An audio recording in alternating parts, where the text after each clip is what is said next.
are seriously halfway through the year already.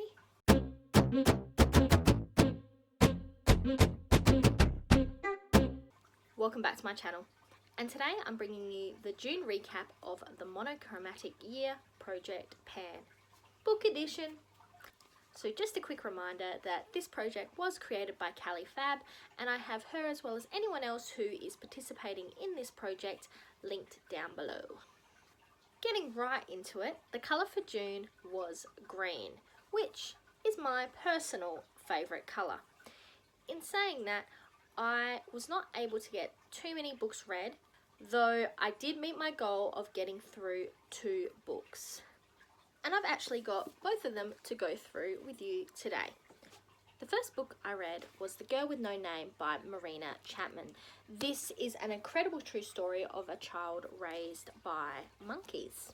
So Marina, who is both the author, though she does have Vanessa James and Lynn Barnett Lee who ghostwrite for her to help get the story across.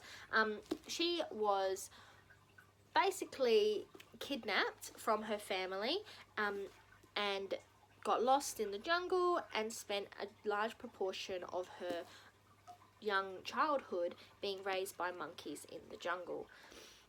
This story is incredible. It literally says it right on the front cover.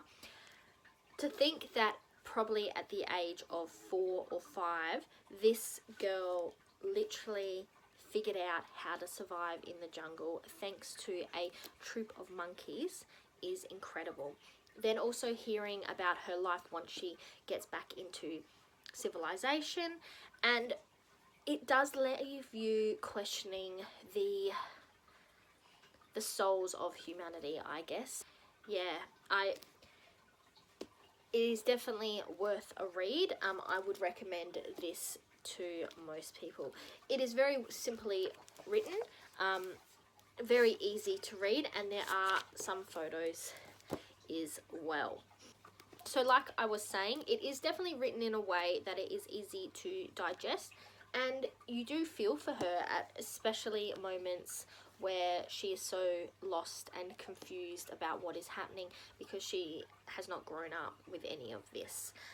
And the thought that at some point she got herself a name, though I do feel for her lost past and her lost mother and family that she no longer remembers or knows.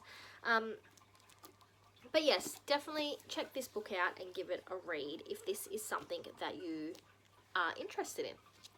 The second book I read for June was The Barefoot Investor by Scott Pape. So this is an Australian finance book for anyone who is not aware of it. And Scott here is a finance guy, and he basically goes through his recommendations for finance. I guess that the best thing to compare him to is, if you're not sure of, is Dave Ramsey, who I do hear a lot about on Instagram and Facebook, who seems quite popular. I think Scott is in the similar vein as that. So I did enjoy this book. Anyone who knows about this, especially in Australia, it was basically a generational, not even generational, but a society change. This book came out and nearly every person who was coming to the counter were paying for things with their little ING cards with spend written in texter or a smiley face on them. Some of the things he says is very helpful, especially financially, and there's lots of things in here, and I think I wish I had started that sooner. It is a bit of a hard thing. It's one of those scenarios where, do you follow it by the letter? Do you do everything that he says? Or do you take what's going to work for you? Personally, I'm just taking things that will work for me, or I'm using it to better build my understanding within this area. However, in saying that, it is not necessarily a bad thing if you take his word, take his advice word from word and do exactly what he says. I personally have had a few friends who have done it and have found quite a lot of success. So what I would say is, if you're looking for an easy to read, kind of funny, step-by-step financial guide, definitely give this book a try. On top of that, he does also have a Barefoot Investor for kids and families, which if you do have a child or a family, this would be a good book to read in regards to that as well, or one of his other books. I will say the concept of this book is meant to be basically him giving you his advice, not just in as a financial guy, but also as someone who has lived and breathed it. Now, I don't know about other places, but in Australia, that is one thing that tends to really get us right in the feels, you know. We tend to be types of people who we like to feel connected with these type of people and feel that they are giving us their personal thoughts and feelings, which we then, you know, lap up. And I must say, within the first chapter of this book, I'm sitting here ugly crying to a finance book. For those who do not know Scott's story, at one point he loses his entire farm and house to a bushfire. And that is heavily brought up within this story. It is a very sad story, but it's heavily brought up throughout this book to say, you know, when this happened, this is what we did, XYZ. But in that, he really hits it straight away with talking about some alpacas and how they respond to their job once the fire has occurred, and their job to protect the sheep. I'm not going to tell you too much about it because I don't want my makeup running down my face. But basically, this book come out hard with the feels and just pulled you in straight away and left me personally hanging on every word that he said.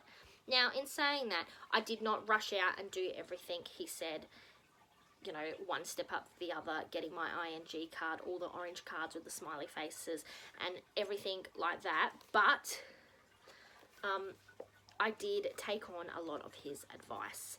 And I would recommend that this would be a great book if you're especially just coming out of your teen years, heading into adulthood. Definitely give a book like this a read, because even if you don't take on his advice straight away, a lot of this stuff is very much, and the earlier you start, the better. So definitely take a few minutes. It's very, like I said, it is very easy to read, and it is very funny to read. It does fill with a lot of Australian humour. So that was the second book that I managed to read within the month of June. So moving into July, and the colour is shimmer or glitter, of any colour. This was something I was very nervous about doing in regards to books. In makeup, shimmer, yes please. In books, that's a little bit harder to find. So my goal for the month of July is to get through 2 books. I'm going to stick with 2, but 2 books that are glitter or shimmer themed in some way, shape or form. So that's all I have for this update. It's very quick. I didn't get through too many books, but I will say at this point I am sitting at 17 books read for the year of 2020. So not too many to get to my goal of 24. I'm Verity. That was my June recap for the Monochromatic Year Project Pan book edition. And now to the outro.